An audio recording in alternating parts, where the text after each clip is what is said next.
దళిత speaker ని అవమానపరిచేలా మాట్లాడిన BRS MLA Jagadish రెడ్డిని సభ నుంచి సస్పెండ్ చేయాలని కోరారు కాంగ్రెస్ ఎమ్మెల్యేలు. స్పీకర్ ని గౌరవించని వారికి సభలో ఉండే అర్హత లేదన్నారు.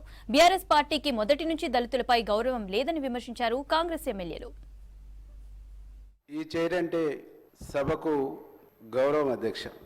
గౌరవ సభ్యులు మాట్లాడుతూ ఆ చైర్ను క్వశ్చన్ చేస్తూ మాట్లాడటం అంటే ఈరోజు తెలంగాణ సమాజమే బాధపడుతున్నటువంటి ఒక సందర్భం అధ్యక్ష.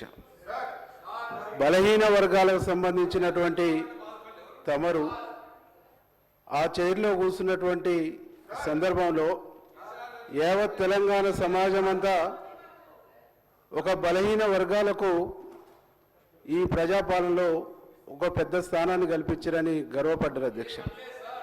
కానీ మీలాంటి స్థానంలో ఉన్నటువంటి వ్యక్తులంటే ఏమాత్రం గౌరవం లేకుండా మీరు మాట్లాడుతున్నప్పుడు